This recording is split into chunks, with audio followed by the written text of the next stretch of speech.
From the New Arts and Media Studios in Milwaukee, I'm Charles Purcell. This is The Log.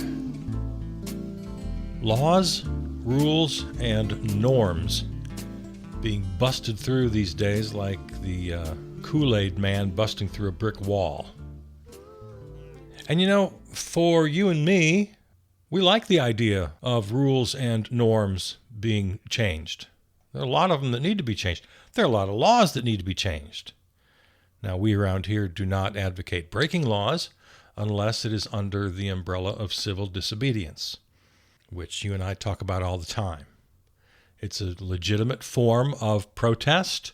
You have to go in knowing that if you're caught, you take the penalty. That's part of the deal. So anyway, laws, rules, and norms. Here, I'll start with this one. A norm. It's fall. Raking our leaves.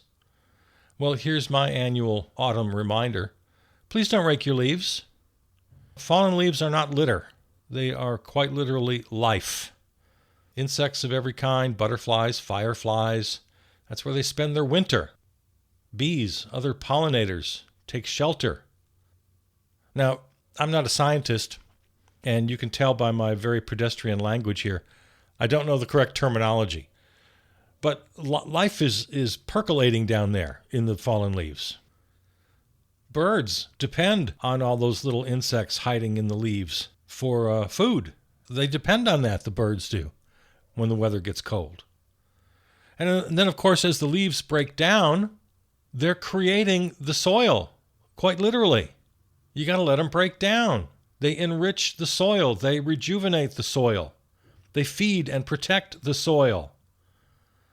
So don't rake your leaves. With one exception, if you want to rake them into a big old pile so your kids can jump in them, absolutely do that. But then just let the kids spread them all around the yard again, just by running through them. In some cases, I guess it is a rule. There are homeowners associations and neighborhood associations where there are actual rules that you have to rake your leaves. So fight that. All right, there's your annual reminder. Please don't rake your leaves. Please. I should mention this too. We here on The Log don't talk a lot about Ukraine and Gaza because, I don't know, it's hard for me to talk about issues where there isn't some question. Something to wrestle with. You know, there's nothing to wrestle with about Ukraine and Gaza. They're so black and white. Well, it shouldn't go without mentioning that the Miller-Vogt regime has thrown both Ukraine and Gaza just right under the bus. Because the Miller-Vogt regime doesn't care one iota about foreign policy. They don't care about the rest of the world. The Miller-Vogt regime, the Miller-Vogt philosophy, is pure nationalism. It's white Christian nationalism. To the extent we exist in the world at all, it's just to have these ridiculous so-called trade deals, and they just leave that up to the orange meat puppet. They don't care. They don't care at all. They don't care if Palestinians are wiped off the face of the earth. And when I say they don't care, I mean that quite literally. They're evil dudes, but I don't think they take any pleasure in the Palestinians being wiped out. They just literally don't care. That's where they do cut the strings from the puppet. They let the orange menace go back and forth on Ukraine, depending on who he talked to last. You know, every time he has a phone call with Putin, he comes back and parrots the talking points to the world through his dopey little "we'll see what happens" statements in his press gaggles, poking out of his bathroom door on Air Force One. What is that door thing? Why is he always standing in a doorway and kind of peeking out when he talks to the press? I don't get that. The other reason I guess we don't talk that much about Ukraine and Gaza around here is because I like to focus on things that we can do. I like to look for ideas on how we can make situations better, how we can be active in the world and make it a better place. I don't know what to do about Gaza and Ukraine except to holler, advocate, try to vote for the right people. I honestly, there's no personal direct action that I can take. Unless I'm wrong, tell me if I'm wrong. What can I do? I honestly don't know what I can do for the people of Palestine, except advocate. But, direct action, I don't know. And the regime is doing exactly what you and I predicted even before the election, when all these promises were made. Oh, we'll solve these wars on day one, or maybe even before day one. You remember that? Well, sure. You and I said at the time, yeah, I guess that's possible. He might end the wars by throwing the Palestinians and throwing Ukraine under the bus, just giving everything to Netanyahu and Putin. That's how he planned to end the wars. Now, I said that the regime doesn't care about foreign policy. Apparently, they don't care about domestic policy either. There just literally seems to be no agenda right now, except the one that Miller invoked are operating in the shadows. They're knocking off everything on their Project 2025 to-do list. But none of that is about actual domestic policy. It's more about consolidating power for themselves and their friends. It's about reversing the civil rights and the human rights that we've advanced as a nation over many decades. So I guess if you want to call that domestic policy, taking rights away. Back in the olden days, when I was a kid, you'd hear the conservatives, the Republicans, whatever you want to call them, at least talk about wanting the best for everyone. Their ideas on how to do it were usually or always wrong. The right-wing conservative game plan has always been to advance the causes of oppressors. That's a given, at least in my lifetime. But at least they said the right thing. They said, trickle-down economics will help everyone. And that's really our goal, to help everyone, to help the middle class thrive, to help the poor make their way into the middle class. I remember listening to the speeches at the conventions when I was a kid. I was interested in politics, and my mother encouraged me to watch both conventions, the Republicans and the Democrats, and that I should decide. And then with a little wink, she said, but I think you'll be Republican. So I did. I listened. And they both said sort of wonderful things. They just had totally opposite ideas on how to achieve these wonderful goals. Well, today's MAGA, I don't see that they have any wonderful goals at all, not even that they can lie about. There are winners and there are losers. We're going to be the winners. You're going to be the losers. We love the taste of your tears. So they have no domestic agenda either. They only have their checklist for power. And since they found the perfect front man in the Orange Menace, the orange meat puppet, they manipulate him by allowing him his ridiculous vanity projects, his political revenge on his perceived enemies. And he likes to pretend he's a king, so they let him. Yeah, he fancies himself Ramses of ancient Egypt. Remember this last week or so, I've been thinking about that scene in the Ten Commandments, where Charlton Heston, as Moses, is building the great city for Ramses. And the masses of Hebrew slaves raise the great obelisk. Remember that scene? Cecil B. DeMille was a genius. I don't know how he did it. He was great, the director. Anyway, Moses says, of course, this is all for your glory. And Ramses asks, are there any taller in Egypt? And Moses says, there are none taller in the world. Yeah. The orange meat puppet fancies himself a Ramses. He's going to build an arch, the big dumb ballroom that he's going to name the President Donald J. Trump Ballroom, turning the whole place into Mar-a-Lago. And all of it breaking laws, breaking rules, breaking norms. Just taking a wrecking ball. That's why so many commentators, and it was, not that tough, kind of right in your face, talked about the symbolism of that wrecking ball. And as I've said many times, I'm a fan of breaking rules and norms. Many of them need to be broken. But for what purpose? For the glorification of a modern-day Ramses? Yeah, I don't think so. And as for laws, I'm downright conventional. I think they need to be changed, not broken. And the thing with law in America these days, and this is a complaint I've had for quite a long time, it's so easy to manipulate. What they do is they reverse engineer the law. In other words, they do whatever they want, regardless of the law. They just don't care at all, figuring that then later they can just reverse engineer the law to fit what they've done, to justify it. There was just another mass murder on the high seas. I think it was 6. They blew a boat out of the water with, I think there were 6 deaths in this one. They're up to, as I speak, probably more by the time you hear this, 10 boats and at least 43 people killed, murdered. When asked how he justifies it, he just trots out the same lie they use about us when we demonstrated for No Kings. Called us terrorists too. We're terrorists, they're terrorists. Will you go to Congress for any sort of a declaration of war, or at least some kind of declaration? Even George W. got something in writing to carry out the decades-long war on terror. No need, says the orange meat puppet. We'll just kill people. Military in American cities.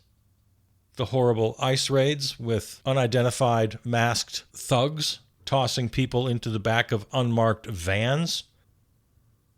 All of it just brazenly lawless. We're on a crime spree here. And not just any crimes, the single most fundamental crimes against civil and human rights. Arresting people, jailing people, deporting people without due process. We can't let any of this become normalized. We can't become blasé because it happens every day. That's our challenge. We have to maintain our outrage, our opposition, our defiance. The infamous Steve Bannon said this week, which he said many times before, but it got some press for some reason this week, that the orange meat puppet will absolutely serve a third term. 4 years from now, he will be the president, Bannon promises. They'll find a way. And they certainly could find a way. Again, they reverse engineer the law. I have no doubt, none at all, that they have the ability to do it. It's whether or not we allow it. Yeah, can they reverse engineer the 22nd Amendment? Absolutely they can. Can they get a big assist from the Supreme Court? Absolutely they can. Ransacking the federal government, taking the power of the purse away from Congress, firing tens of thousands of people at a clip, hiring loyalists to replace some of the people they fired. All of it breaking laws and rules and norms. The whole concept of the unitary executive taking all power away from Congress, defying the courts, breaking many laws, breaking many rules and norms. Literally shutting down the House of Representatives. Speaker Mike Johnson, under orders from the orange meat puppet, which has not been confirmed by any reporting, but it's just one of those things, can't prove it, but you know it's true. Yeah, the House has been locked up since September 19th. We're well into our second month of no House of Representatives, no representation for anybody, least of which Representative-elect Grijalva from Arizona, who they refuse to confirm. Over a month. They just won't do it. They refuse. Laws, rules, and norms broken every day at the Department of Justice. He's suing the Department of Justice for $130 million. The President of the United States is suing the American government and asking for $130 million taxpayer dollars. Yeah, this is the Kool-Aid man on steroids. The bogus cases brought against Comey and James. I don't include the John Bolton case here because, as I said last time, they may have actually found a real one there. he might actually be guilty of what he's being charged of. But James Comey and Letitia James, not even close. All the reading I'm doing on that, there's just not a case to be had. And also, I read a good point from, I can't name the source, I don't remember. Bringing bogus cases like Comey and James is in itself a crime. Bringing the case is a crime. The people responsible for bringing the case can be disbarred or punished, penalized in other ways, or literally charged with a crime. I didn't know that. Yeah. Bringing obviously bogus cases to the court, which you know are bogus, is in itself a crime. But if we wanted to bring these lawyers to justice, well, that would take the law. And the law has just become meaningless because of this reverse engineering that they're willing to do. And the courts, especially the Supreme Court, seem more than happy to capitulate, which is easy to do because laws are so damn complicated. That's why I'm always yelling about these 1,000-page and 2,000-page pieces of legislation. They're literally designed to be manipulated. So then we have to rely on the norms, and let's pause just for a moment to consider that word. What is a norm? Normal, right? It's something that's normal, expected. And it cuts both ways. You can defy a norm with the excuse that, well, it's not a law. The destruction of the East Wing, though many of us calling it blatantly illegal, as I did in our last episode, technically really isn't. Technically, legally, the president does have extremely broad authority over modifications to the White House. The White House is not subject to the many federal preservation laws that protect other historic buildings. So this is a norm. And I say it cuts both ways because you can defy a norm, but then once you do something, then you normalize. And the very idea that this whole regime, this whole presidency is normalizing this kind of behavior is absolutely frightening. And that's where we come in. We decide if something becomes normalized. We, the collective we. The authoritarian regime can defy all decency, which this one is doing, but it only becomes normalized when we acquiesce. Yeah, this White House story, man, I learned a couple things I didn't know. The National Historic Preservation Act of 1966 does what the name implies. National Historic Preservation. It's a great law, except that it specifically exempts the White House from requirements like mandatory reviews or approvals by preservation commissions, meaning the president is not legally obligated. The orange meat puppet was not legally obligated to seek outside permission before making changes to the structure. So this means technically he could knock the whole building down. Technically, legally, he could keep those backhoes and wrecking balls going right on through. And this is why I think we need to think more clearly about the concepts of law, rules, and norms. Laws, rules, and norms are not sufficient breakwaters against this typhoon of authoritarianism. The only way they hold is if we hold them. And one way we can do that, through the many forms of protest and pressure that you and I always talk about, is demand that authorities hold people accountable. None of this happens without a whole bunch of people. The Supreme Court has basically given the orange meat puppet universal immunity. We know that. You know who doesn't have immunity? Everybody else. Everybody else. Stephen Miller doesn't have immunity. Russell Vogt doesn't have immunity. No one in the cabinet. The guy operating the backhoe, the guy operating the wrecking ball, they don't have immunity. The lawyers and the contractors that are carrying out all these illegal government deals can actually go to prison. There are laws on the books. Anyone who knowingly executes a shady federal contract worth over $1 million can face up to 10 years behind bars and $5 million in fines per count. U.S. Code 18, Section 1031. Literally every single thing that this regime does on a daily basis requires people to do it. Remember when they couldn't get anyone at DOJ to sign the necessary papers to investigate and indict James Comey and Letitia James? Well, they fired them, and they brought in one of his beauty pageant girls and had her do it. Halligan, right? Is that her name, Halligan? I got a friend named Halligan. Forgive me if I got that wrong. Anyway, yeah, she is liable. Every one of them that are carrying out the actual mechanics of all this law breaking are accountable. Every one of them. Also, there's the whole goddamn money thing, right? We here on the log don't talk enough about the grift. Taking the Qatari jet as a gift and then saddling taxpayers with $1 billion to refurbish it. $230 million from the taxpayers, which will just be gifted from the DOJ to the orange meat puppet himself as compensation for the rightful court cases he faced. Did I say $130 million earlier? Yeah, it's $230 million. Multi-billions of dollars. I forget what it is. 2, 3, 4, 10, I forget.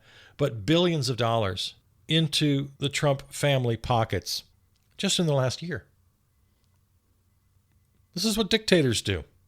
Putin and his oligarchs. Some experts estimate that Putin may be the richest person in the world. It's impossible to know. Kim Jong-un of North Korea, Alexander Lukashenko of Belarus, Viktor Orban of Hungary. Grift, theft, the accumulation of millions of billions. It's part of the deal.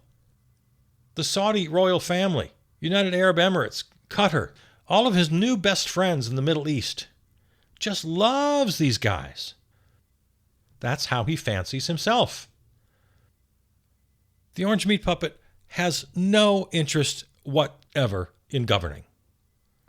Only in posturing, only in cosplaying as a globe-trotting dictator, rubbing shoulders with his other dictator buddies. And whether he counts them as friends or allies, it kind of makes no difference. He loves rubbing shoulders with Xi Jinping and then talking tough about him. He just loves the whole vibe, and he wants to be part of it. Friend or ally, doesn't matter. It's all about the money. It's all about the power. That's all. Now, I believe that Stephen Miller and Russell Vogt of the Miller-Vogt regime, they are true believers. I don't think they're in it for any grift, any money. I really don't. As I've said many times, they're very happy to allow the orange meat puppet and his cronies to grift, for the Orange Menace to do his little Ramses cosplay, building monuments to himself. They're very happy to allow all that. They don't care, as long as it affords them the ability to get up and work every day to achieve their authoritarian, white Christian, nationalist project, to quite literally transform this nation into a white Christian theocracy. I can't look into another person's soul, so I'll never know. But from all the evidence I can look at, I think they're true believers. Yeah, Miller and Vogt are true believers. If I ever heard that they were part of some grift for their own benefit, I'd actually be shocked. Sure, they know about it all. Sure, they condone it. They might even lend a hand once in a while. But I really am convinced that our two co-dictators right now are true believers. Laws, rules, and norms. All of them crumbling before our eyes. And yet I can't help but think every day that 10 or 12 Republicans, literally 10 or 12 people of the 350 million people in this country, have the power to end this in 2 days. Because though the Supreme Court gave the president immunity, they did not give him immunity from impeachment. No. only from legal criminal prosecution. They did not give him immunity from impeachment. It would only take 10 or 12 Republicans to do the right thing, to get together and decide tonight to do the right thing, and they could end this madness. Because there's no legal loophole out of impeachment. There's no reasonable doubt technicality that he could use to wriggle his way out of it. Even the Supreme Court could not save him, although I'm sure they'd probably try. Yeah, we only need 10 or 12 Republicans that could end this madness in 2 days. How do they do it? Easy. Easy. They get together in the cloakroom and decide to A, elect another speaker. We need a new speaker. So they just join the Democrats and elect a mutually agreed upon speaker. Could be anybody. The one qualification of this person is that they're going to be a placeholder president until the next election. They'll be president for 3 years. The second step, impeach and remove the Orange Menace and J.D. Vance. There are at least a couple of dozen impeachable offenses. There's no shortage of articles of impeachment. That's easy for both of them. Not even debatable. When we have more time, we'll go through the list. This could happen. We could have this done by the end of the week. They can force a vote for a new speaker. The House can vote to impeach within 24 hours. The Senate can conduct a trial in a day or two. By the end of the week, the Orange Menace and J.D. Vance are gone, and the new Speaker of the House is installed as president, according to the line of succession as mapped out in the Constitution. The Speaker of the House is next in line. That's it. And then that placeholder president fires everybody, the entire cabinet. Miller and Vogt, clear out your desk. Security will escort you out of the building immediately. Don't tell me this couldn't happen. Don't tell me. Don't tell me this is a wild dream. It's not. A dozen or so Republicans just have to decide to do it. And if we got off our asses and all joined in on a mass general labor strike, on a mass boycott of all corporate goods, black out the system, blackoutthesystem.com, if we shut this country down with one demand, immediate impeachment. Don't tell me this is a dream. Don't tell me it's impossible. It's not. It's not. It would only take a dozen Republicans, 3 or 4 in the House, maybe 9 or 10 in the Senate. That's all it takes.